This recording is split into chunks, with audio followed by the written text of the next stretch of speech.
Almost 30 years ago, my first grandson was born. His name is Martin Dawson. And it has been a sad part of my life that I don't know him. I was never allowed to hold him or get close to him from when he was first born. And he's now coming close to 30 years old, and I don't know him. I've had the joy of having a new granddaughter appear in my life within the last couple of years. Les's daughter Jennifer, who lives in Chilliwack, called and asked if I would like to be grandma to her daughter Nicole. And I have had the joy of being a grandma to Nicole for the last couple of years. We started slow, but we regularly send videos back and forth to each other.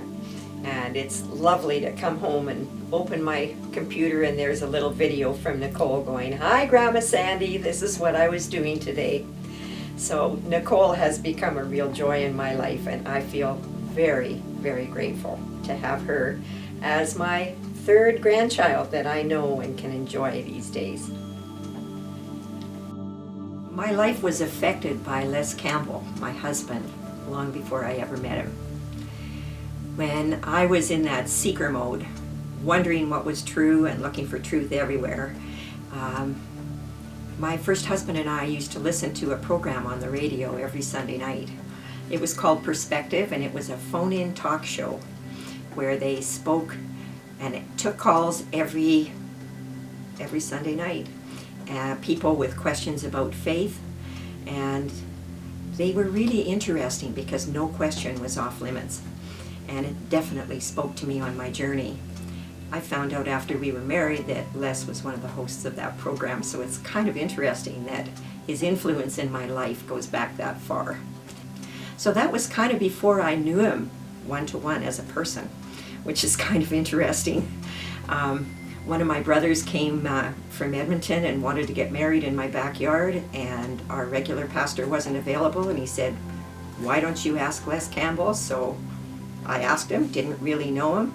He came to my home and married my brother, and my family all loved him. My mom said afterwards, "You have a faith that we can relate to because of the way in which Les had done the wedding and how he had done everything." And they filmed, there was a bit of video clip of the wedding, and actually I gave Les a hug when he was leaving because that's what I did. So I have our first hug on tape. It's kind of funny. Number of years later, I was working at Sears, and Les wandered in, and I had spoken to him a little bit. He and his wife used to say hello when they came by my desk at Sears, and he was in the depths of despair.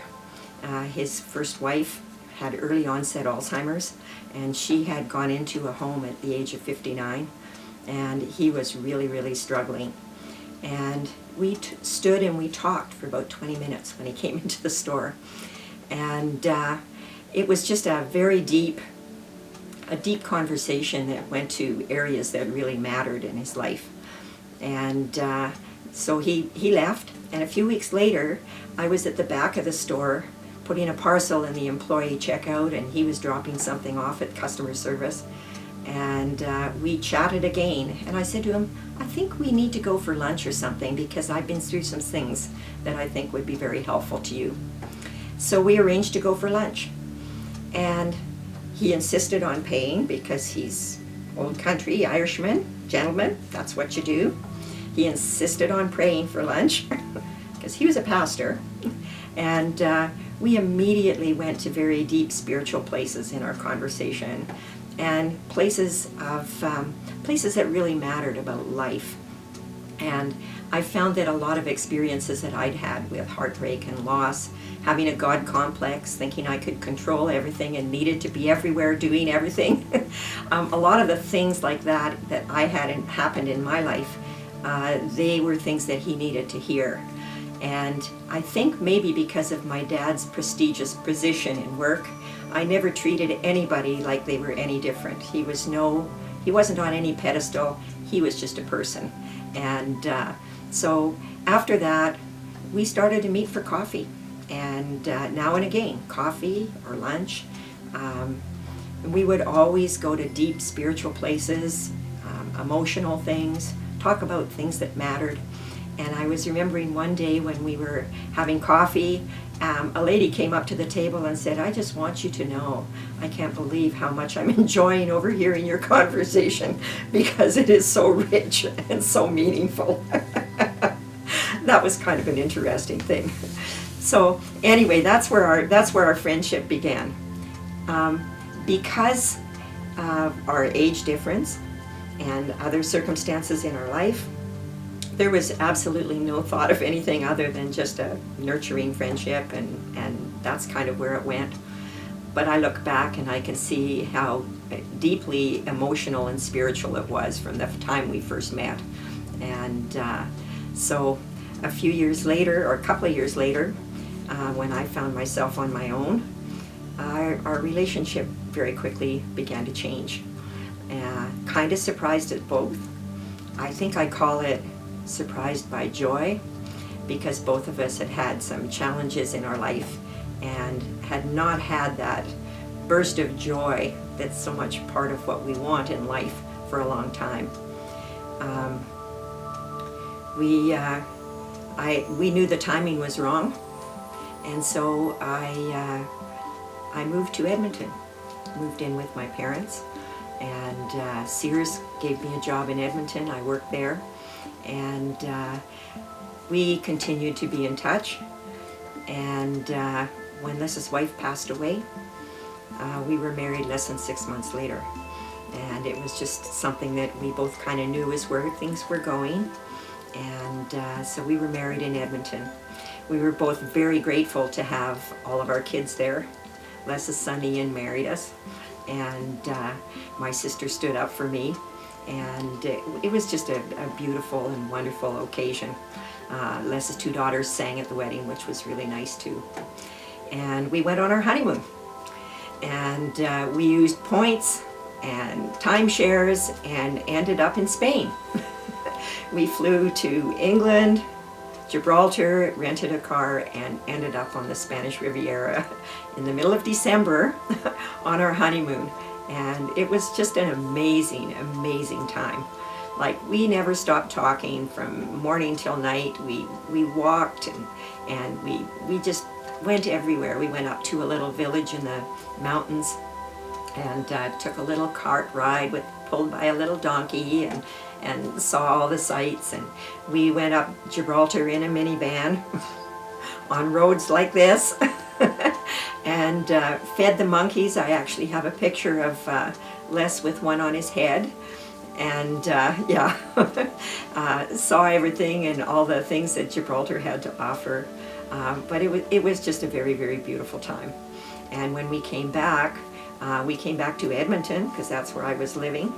And Les had been Les had been asked to do an interim pastorate at a church just outside of Edmonton in Stony Plain. And so we came back and moved into a temporary housing situation in Stony Plain. And that was incredibly rich. It was the first time I'd been a pastor's wife, which was kind of interesting. And I had some healing to do from some things that had happened in my life, and in a small group there, ladies Bible study group, I found a place of healing that I really, really needed. Some of those people there are still friends that we see to this day, so it was incredibly rich. And when we left there, we came back to Kelowna and moved into a small apartment. A year and a half later, he wanted to take me to Ireland, and I was kind of concerned, wondering how people would accept me, because, you know, he had a wife that he had loved and been with for over 40 years. And when I got there, I was embraced and loved by everybody that we met. We hiked in the hills all around Annalong, which is the small fishing village Les was from. He told me all the stories about growing up there and memories every place that we went. We hiked up in the hills, and they have this big rock wall called the Donard Wall, and it's 6 feet high with places built into it where you can go and stand on the top, and it goes right up the hill, and from the top you can look down and see the Irish Sea and all the countryside down below. And we walked and stood on the top of that wall and looked at the view, and it was just beautiful. There's a mountain there called Binion, and Wee Binion. It's very, very distinctive. You can see it from the whole area. And we climbed up Wee Binion. Right, we didn't go all the way to the top, but we did the other one and looked down again and sat in the sunshine up there and had a picnic up in the hills with our feet in the cold water of a little stream as it went by. I mean, every romantic thing that you could possibly want, we had that. We golfed there with Les's niece. Went to all the churches he used to go to, and he showed me where his kids were born and places they went to school, and it was just an incredible, we were there for 6 weeks, which was an incredible gift as well. And we got to walk down to the home that he grew up in and see where his father had grown up across the street. And yeah, everything about it just feels like a magical time for me. And I met his 2 brothers who were there, and we had fabulous times with them. So not long after that, Les's brother, who lived in Ontario, was going to Ireland for a month. And so he needed somebody to look after his house for a month while he was gone.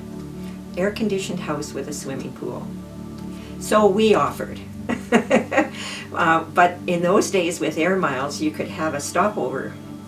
So we decided to go to the East Coast. We flew into Halifax, and our month in Toronto was our stopover on the way back. And yeah, we took our golf clubs with us, and we spent a week in Halifax walking the waterfront and doing little tours and seeing things all over the place there. We went to Peggy's Cove and the memorial from the big plane crash, and drove all over Nova Scotia. We took a ferry to PEI and spent a week there, ate lobster, golfed there. Just had a wonderful, wonderful time there. And yes, the soil is red everywhere. It's just a fabulous place. And then we went to Cape Breton, and we golfed at 2 of the best golf courses in Canada in Cape Breton, Highland Links and Bell Bay. And Les and I went to Ireland. We went to a small town called Balleek, and Balleek is a special type of pottery that's made in Ireland. And we went through the factory and learned how they made it and all the rest of it.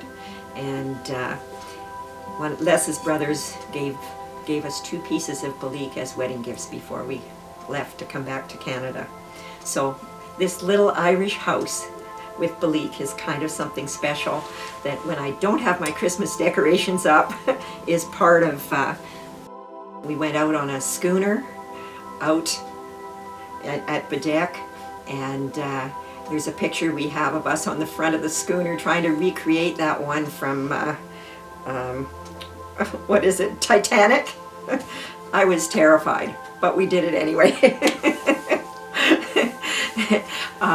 We drove the Cabot Trail all around and saw 8 moose in one day, and got off and hiked all the little paths that were along the way, and just had the most amazing time. And then flew back to Toronto and spent a month there. And it was kind of neat because I had grown up in Don Mills in Toronto, and Les's son and his family were all younger. They were all living there. And so we got to see my dad's brother, a cousin I hadn't seen in years.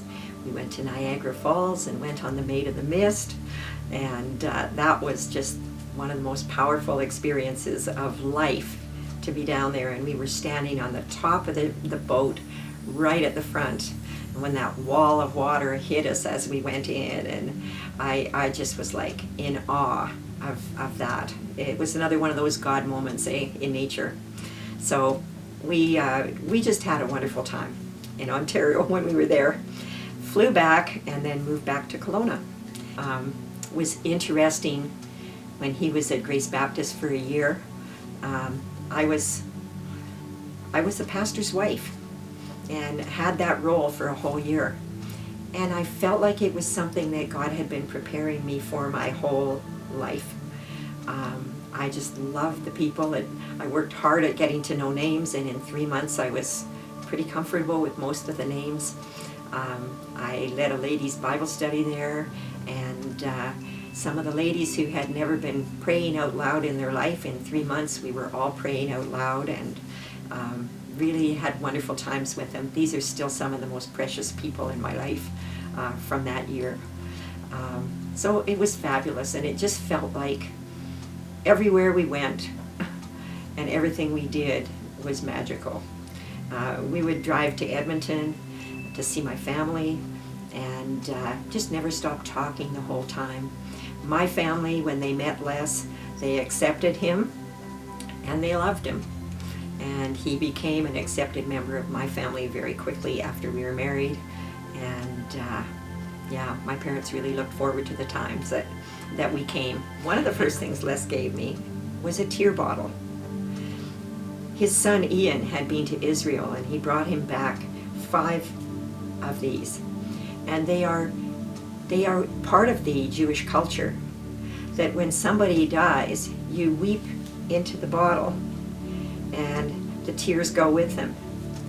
And it probably came out of a conversation we were having about loss when we first got together. But it was the first thing that Les gave me. And it's interesting when we think about tears. Tears are not our enemy, tears are our friend. And together we shed tears and grew together in ways, but just a rather different and an interesting thing. Also, every tear that we shed is precious and valuable to God. It says in the Bible, He stores our tears. So every tear that we have matters. And it matters to our life, but it matters to God. So that's kind of a really special thing. A few years after we were married, small changes started happening, and I started noticing that Les was repeating himself a little bit here and there, and little things that I couldn't really put my finger on, but I put it down to the fact that he's 17 years older than I am, and it was an age thing. And what happened over a period of time was those things started to happen a little bit more often. And one day when I was out of town visiting family, he was invited to a friend's place for dinner, and we were always over there regularly. And when I got back, she told me he'd gotten lost on his way there. So as the events started to get more noticeable and get closer together, there came a time where I knew that something was going on that just wasn't age-related. So what I did was I wrote everything down that I was seeing, and I went to see the doctor. And we shared the same doctor, which made it easy. And I said to the doctor, I am not here for me, and I'm not here to ask for information. I'm here to give you information. These are the things that I'm seeing. And he said, I think Les may be in the early stages of dementia. And I said, well, here's the information. I would like you to follow it through. So the doctor set things up. 3 months later, we had a phone call to go to Interior Health for dementia testing. And while Les was in doing all the testing, they gave me a list of questions. And they were on a scale of 1 to 10. Has his grooming habits changed? Have you seen personality changes? Lots of things. And I was to take time to do that. And it really showed me that we had been dealing with this already for a couple of years. Small things had begun to change. Some of them were already at a 5 out of 10. And he was diagnosed with dementia. And so that began the dementia journey that has gradually swallowed up our life over the last 13 years. At first it wasn't really hard because most of the time he was still Les. But there were little changes, and his personality began to change. And one of the things that happens with dementia when you have it is that you're frustrated because things around you are changing and you're not really able to put your fingers on it or know what's going on. So frustration and anger becomes part of a personality where it wasn't before. That was part of it. Les became critical of me, different in public. His conversations gradually became a repetition of one story all day to every person that you met, whether it fit the conversation or not. And so we entered the journey of dementia. A good friend, a person who's a friend now, had a wife who had been diagnosed with Alzheimer's and said to me, "Why don't you come to a meeting at the Alzheimer's Society?" And so I went, and I realized when I was there that it was going to be a long, hard journey. But I found there information that I needed to have badly. I found people there who understood everything about what I was going through because they either were going through or had already gone through that stage. I heard my stories coming out of other people's mouths when they spoke, and never had to explain anything, because when you said something there were always at least one or two other people that were going, yeah, that's where it's at. That was one of the best decisions that I made on the journey. It was emotionally very devastating for me to have had this beautiful relationship where we talked all the time on a deep emotional spiritual level, and to have that slip away and see it gone. Les became critical of me. He said things that were not characteristic of him at all, in public, which was hard, and just privately. Other people wouldn't see this because he had a very strong social skill, and that was something that other people saw for a lot of years before it became obvious to them. But in the quiet life that we lived together, everything was different. He called me every 2 minutes, like, "Sandy, Sandy, Sandy, you know, help me on the computer. Where are you? What are you doing?" It was just very, very hard. And what I discovered along the way is that people who have not been in the same situation, they can't know what you're going through. They don't relate to the things that you're experiencing. You can't tell everybody what's going on. It's not their journey, it's yours. And if you want people to understand, you do have to let them in and share enough that they will understand. Not everybody's safe with the information that you share with them. And so our social life began to change. There were people that we had enjoyed cards and things with who instantly, we weren't there anymore. Others were invited and we weren't anymore. There were others who came along and out of nowhere continued to invite us over and come along and make sure I was okay and he was okay.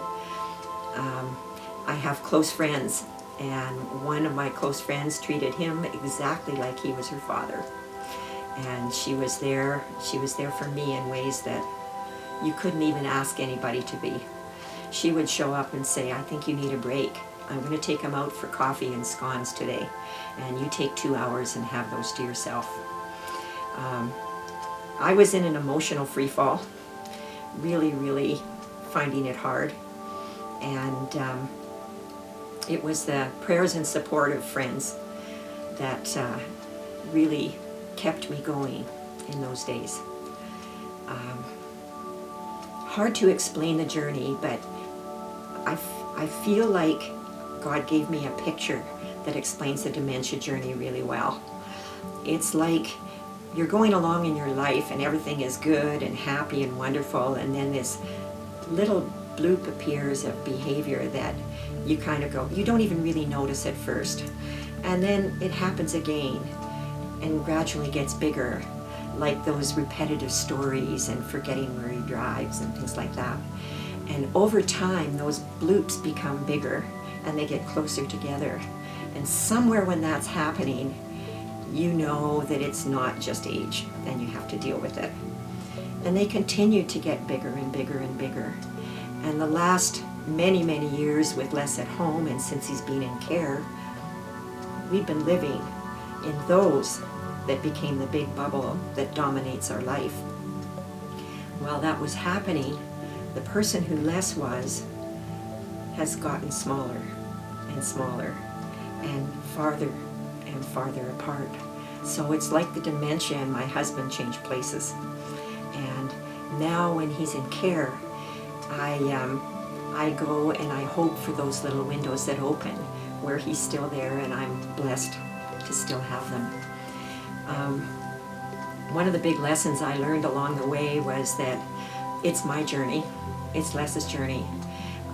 It's not everybody's journey. Everybody handles it differently.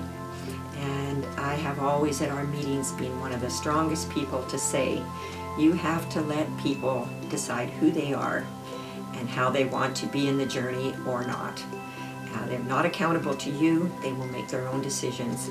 I believe in that totally. While Les was in the dementia process here, my mother was in the same process in Alberta. And my father and mom lived together until she passed away 2 years ago. So while I was losing my husband here, I was losing my mother in Edmonton. In those times, I found it hard to see my grandkids as much as I wanted. But it was just part of the journey and what it was that I needed to do. And I have no regrets for all the times that we were there. As Les went downhill in his journey, we used all our points and did whatever he could to go to Ontario to see his brother and his wife so he could see his son. Drove down to the coast to spend time with his daughter who lives there and his grandson. And again, no regrets. Those were all wonderful and special times. Les's brother Bob has become like another brother to me. And Les and I traveled with Bob and his wife Heather a number of times. And they are just family forever, and I value them incredibly. They pray for Les and I every single day, and that has meant everything. In the journey of dementia, which is just gut-wrenching on every level, my relationship with God deepened and changed in ways, and I say to people, I think this changed me in ways that nothing else would. I learned that control is an illusion. We may think we control something, but we don't.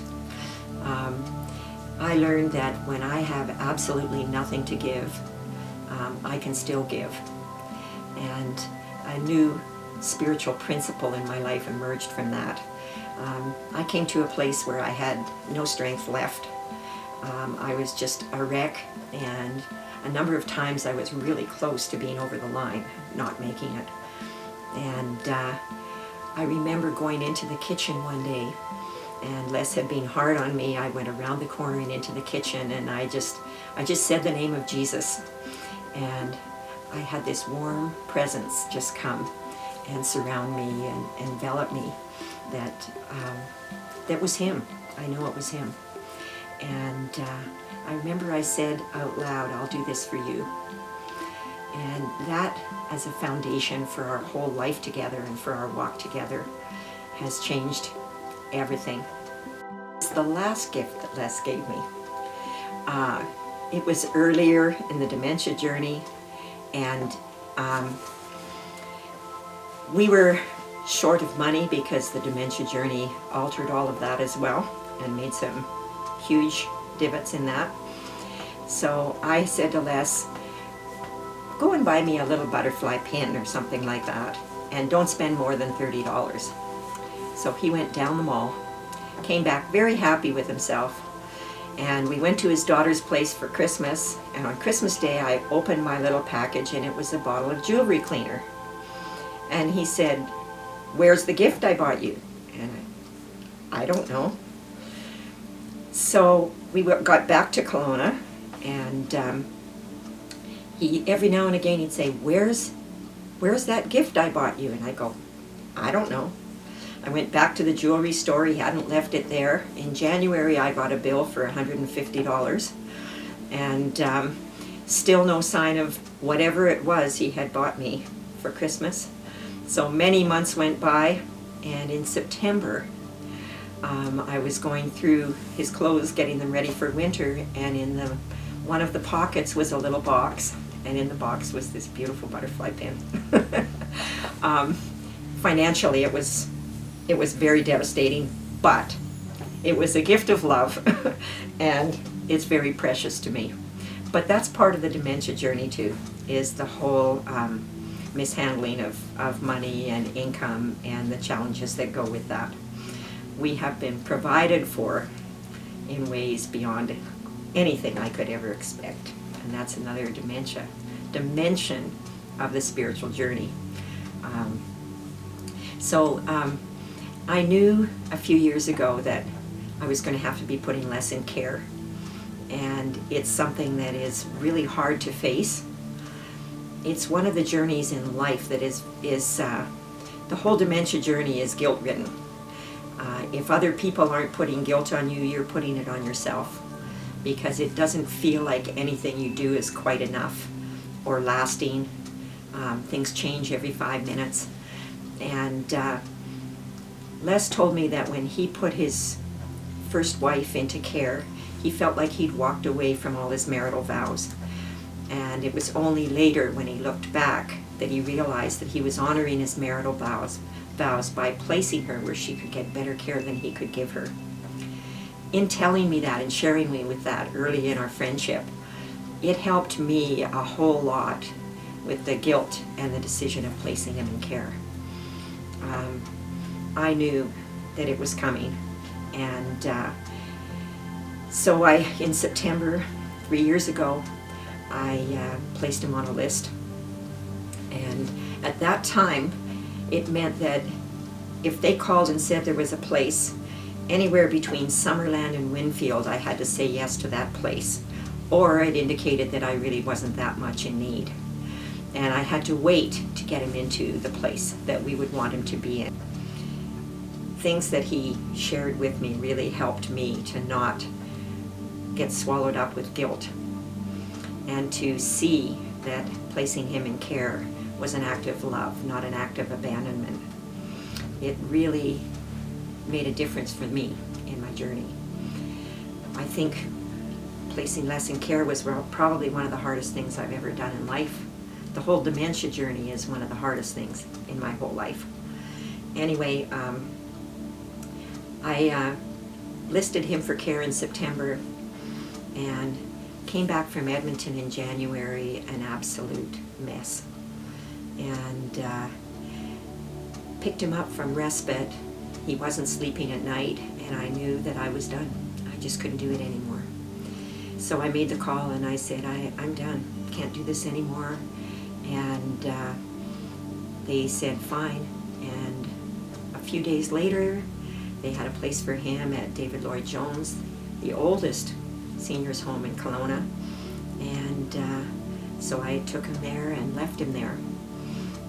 And came home and could hardly see to drive home, and spent weeks on the couch under a blanket. One of the things that he had shared was that the best thing to do is to leave them for 2 weeks so that they can settle in and really get connected with their new family, which is the caregivers and the new surroundings. So that's what I did, and it was very, very devastating. About 6 weeks after he was placed in David Lloyd, he was moved to Glenmore Lodge, which is probably the newest one in Kelowna. It's a beautiful, beautiful place. The caregivers are wonderful. They tell me when I go, they tell me all the things that I've missed about his week, any concerns they have. I've watched how they are with Les and with other people when their families aren't there. And I can see that they are very loving, very caring. They know exactly how to talk to them and what to do with them. And so with Les in care began 2 new things in my life. One was the reality of coming home to a home that includes only me, and not him. So I've made a lot of effort in trying new things and going out and being with people and doing things I hadn't been able to do for a long time, just to see who it is I'm going to be as I move forward. Also, every second day or 3 times a week, I go in and spend time with Les. And when he went in, I was very prepared for the reality that he will not always know who I am. And I braced myself for that, the possibility that he could reattach to somebody else in there. And I am very thankful that after almost 3 years, when I go, he still calls me sweetheart. He still knows who I am. Most of the time he uses my name. And I see that as an incredible gift. I accepted that it was going to change, but to me the most important thing is that he always knows that he is God's child and that he is never alone. And I don't want him to ever forget that. And when I go, it's obvious that that is still who he knows who he is. And he knows whose he is. He knows he's never alone. When I go, I read the Bible to him, and he smiles. Sometimes he nods. I read Isaiah 12 to him one time, and he was going, yes, yes, everything, all the points in it. Sometimes he does that with his hand, which is just amazing. Sometimes I'll read a scripture, and I'll leave the last part out, and he'll finish it, which is, to me, an absolutely beautiful thing. I pray with him, and he always smiles a lot after that as well. And a neat thing happened when he first went into care. Didn't know what to do with him. I haven't done this before. Wheeled him up to the piano at David Lloyd Jones. His hands came up and he started playing hymns, and he played hymns nonstop for 40 minutes. He played when he was a child and hasn't played for years, and suddenly 40 minutes. So this has become one of the major things that we do when I'm there. He was playing any hymn. You could give him a hymn and he'd play it right now, 2 years ago. And first thing he did when he wheeled him up was up came his hands, and he just played and played and played, which was amazing. About 1.5 years ago, he started losing the thread of the song partway through, and I thought, well, I took piano when I was younger. I could maybe play too. So I play in the key of C, F or G, very basic keys. I started playing by ear, and now when I bring him up to the piano, put him on the right end. I play the hymns, always in the key of C or a basic key that I can sing into his ear with. And his hand comes up and he plays harmonies. He adds grace notes. He plays those hymns nonstop. And after every one, he usually turns and gives me a beautiful smile. So when I go to see him, it's not that this is the worst of times. Somebody said to me not long ago, oh, this must be the worst time of all. The worst time was the journey of losing him and trying to cope and barely making it from 1 minute to the next. I get to go in 3 times a week and spend a whole hour just looking right into his face and telling him that I love him, and telling him that God loves him, and reminding him that he's not alone, and bringing to life the faith that we both have through the hymns and those moments together. And I wouldn't miss a moment of it. Wouldn't miss a moment of it. When it's his time to go, I'll miss him, but I will be so happy for him, because he's ready.